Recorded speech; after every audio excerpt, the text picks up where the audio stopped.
cats work, you know? It's like, there's a little hole in here. There might be a creature in it that I can eat. Yeah, that is kind of the thing, isn't it? Oh, bless. It's always so nice and also vaguely threatening when she keeps us company during a recording. I know, right?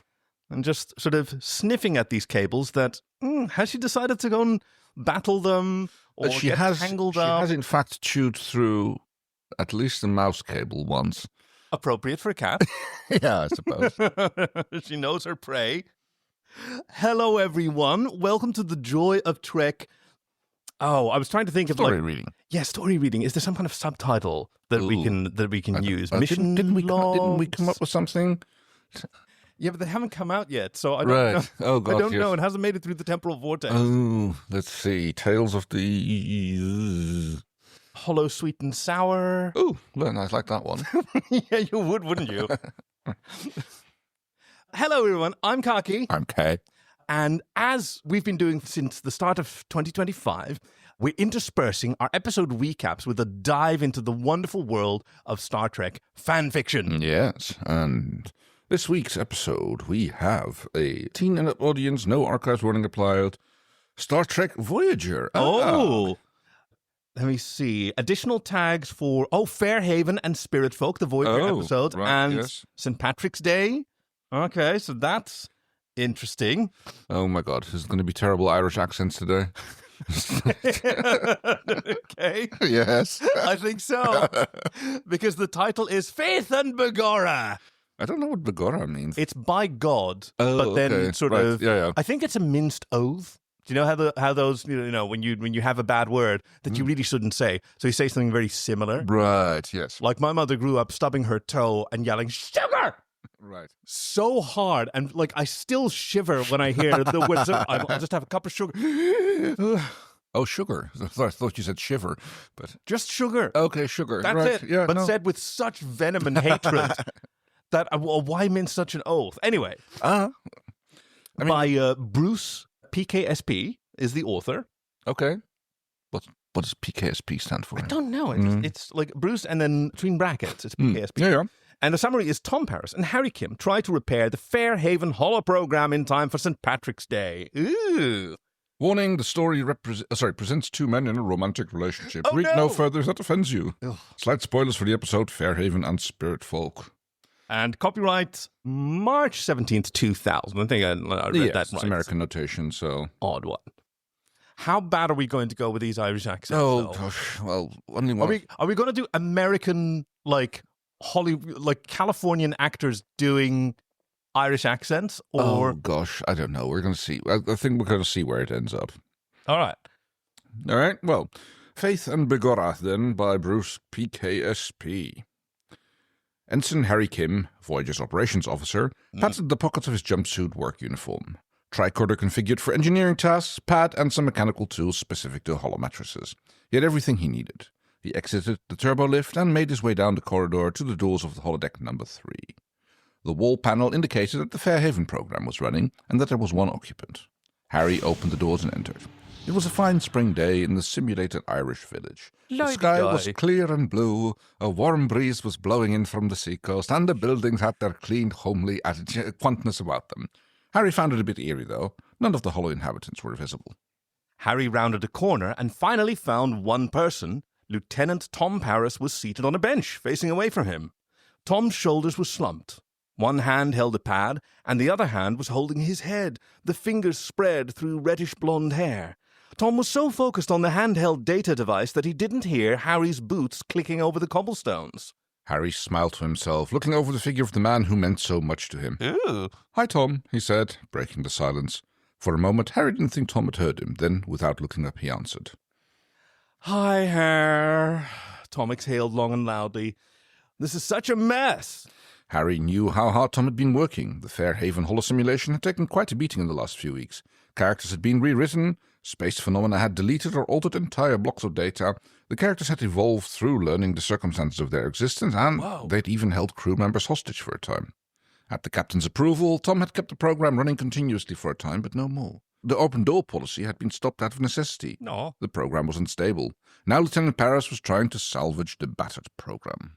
Ensign Kim walks around in front of his friend. Yeah.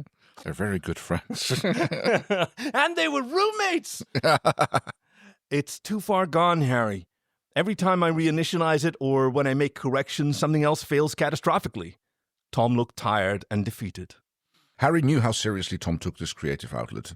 Tom's talent for holoprogramming had provided entertainment for nearly everyone aboard the starship. Harry sat down on the bench, his thigh rubbing against Tom's. He put a reassuring arm around his friend's shoulder. Friend? I know how disappointed you must be. You know, I'll help you if you want to start over from scratch. Tom shook his head. I was hoping to have it ready for St. Patrick's Day, as a gift to the crew. Tom touched an icon on the pad. A leprechaun ran past them. Ooh, now we're getting there. Naked. Oh, also. I can't show them that. He deleted the character, but it was replaced by a humanoid form that consisted of video static. It stood in front of them and waved. Remember him? That's the guy you beat at arm wrestling. Harry patted Tom's shoulder. He doesn't look so tough, Harry joked. Tom's only response was to snort derisively. The tavern across the town square went out of focus, switched to monochrome, and did a vertical roll. Tom stood, and Harry followed. Computer, end program. The town disappeared, to be replaced by the silver and black of the holodeck grid. Tom shook his head slowly and tapped his communicator badge. Paris to bridge. Captain Catherine Janeway answered. Go ahead, Tom. She sounded expectant. Captain, it's useless. I've got to take Fairhaven offline. Tom's report was met with a long, silent pause. Understood. Thank you for trying, Mr. Paris. Captain, interrupted Harry. Yes, Mr. Kim. We have a backup plan. Tom and I want to invite the crew to our other party. Oh, the other party. Tom looked questioningly at Harry and began to ask what he had in mind. He was cut off by the captain's enthusiastic reply. Very good, Harry. I'll inform the crew. As soon as the comm channel closed, Tom turned to Harry. We have a backup plan? Harry smiled and dashed to the holodeck entry arch, holding his hand out to tell Tom to wait. Once he reached the controls, he began accessing the library computer. On the bridge, Alpha Shift had reached the end of their duty cycle. As the Beta team received their instructions from those they were replacing, Captain Janeway made a ship-wide announcement. This is the captain to all hands. Mr. Paris and Mr. Kim have prepared to get together for us on Holodeck 3. When your shift allows, hope you'll join us. Janeway smiled and winked at Commander Chakotay. Be sure to leave some refreshments for the rest of us, he joked. Janeway started to reply, but was cut off by the intercom. 709 to the bridge. Go ahead, 7. Captain, I have completed my analysis in astrometrics. I did not intend to go to the party. May I be of assistance on the bridge? Chakotay and Janeway exchanged a look, and Chakotay answered, the formerly Borg crew member. Thank you, 7. As soon as you arrive on the bridge, you have the con and thank you. I am on my way, came the reply. When the captain and first officer stepped into the holodeck, they found themselves in familiar surroundings. Sandrine's, the French bar that was one of Tom Paris's first holographic project, was slowly filling up with crew members from all corners of the ship. And hopefully by now it's also filling up with accordion music. Greg? Yeah! Some had taken the time to change into civilian clothes, others were still in their uniforms, and some had even dressed in their former Fairhaven costumes. Aww. Harry greeted everyone as they walked through the doors, and Tom was playing billiards with several security and tactical officers. Chakotay approached the table, eyeing Tom's technique. One never knew when one might be challenged to a game, and the ship's pilot and second-in-command went back and forth as champion. Janeway leaned against the bar next to B'Elanna. She squinted at the beverage her chief engineer was sipping. Whiskey? Taurus nodded. It was this or the green beer. Blood wine just doesn't seem appropriate for tonight. Janeway chuckled. I'd better stick to the lighter stuff. Barkeep, Irish coffee, please. That depends on how Irish you make it. Yeah. Near the fireplace, a small group of holographic musicians had set up. Soon the bar was filled with the laughter and conversation of people enjoying themselves, and the music of a violin, piano, drums, pipes, and Tuvok on his Vulcan harp. Chakotay was distracted by the music. When the instrumentalists paused between songs, he moved next to the ship's security officer. This whole celebration must seem a little far-fetched to you. Tuvok arched his eyebrows. On the contrary, Commander. According to personnel records, there are 70 crew members of Irish ancestry. 3 of the crew are Catholic as well. That's your Tuvok? Okay. I had to do something. Excuse me, my boy, one of the musicians tapped Chakotay on the shoulder. We're about to play another ditty. May we have our harpist back? Chakotay smiled and nodded. Heading to a table laden with snack food, the opening strains of a jig began. Laddies, claim your lasses, called the fiddler. Harry felt a tap on his shoulder. Mr. Kim, care to cut a rug? asked Janeway. He was caught off guard, but after sputtering for a moment, he grinned. I'd be on it, ma'am. Harry took his captain's left hand in his right and placed his left hand on her waist. They high-stepped to an open spot on the floor. A circle of partners, or partiers, formed around them, clapping with the beat. B'Elanna, suddenly without a conversation mate, made her way to the pool table and grabbed Tom. Come on, she said with a wistful smile. We haven't danced in a long time. Tom looked uncomfortable for a moment, but the friendliness in Tora's manner quickly changed that. They entered the circle, dancing opposite Harry and the captain. So, B'Elanna, how are things? We haven't worked television lately. Have you been dating? Tom asked as he spun her around. Oh, I've had dinner with a few people, but nothing serious. It's okay, though. Engineering keeps me busy. They swung around and switched positions, copying the other pair. They step-kicked around the circle, facing the same direction, holding hands across their fronts. Nice. They've been practicing. Yeah. I don't know what this is. Like, I know that there's a formal Scottish dance called Cayley, which is right, but reportedly a lot of fun. I don't know that there's an Irish equivalent. That's Cayley is the whole basically a band playing and a caller saying how the dancing should proceed. Yeah. And formal community dance, like, square dancing also has similar roots. Well, we know for a fact that it's a jig they're dancing because it literally says that they're going to start up a jig. Oh, yeah, true. Is jig the dance or the music? Ooh, both, I think. Yeah, right. Yeah. How are you and Harry doing? Before he could answer, the fiddler called, Couples change partners. Very good, Kay. That's very offensive. Yeah, you started it. Yes, exactly. No, we're committed to... We're doing imitations of Hollywood actors imitating Irish people. Yes. Not imitating Irish people, because none of that was ever seen on Voyager. Very good point. They moved to the center of the circle, released hands, and suddenly Harry and Tom were moving together, dancing together, and Janeway and Torres were laughing. Harry blushed, but Tom just shrugged and kept jigging. See? The crowd laughed, cheered, and clapped more loudly. Don't tell me we're the only four on the ship who can dance, challenged Tom.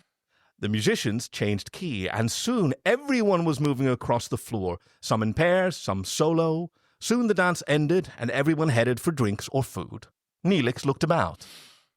You know, someone's missing, he said to crewman Jenkins. He tapped his chest. Neelix to the doctor, he said into the comm badge.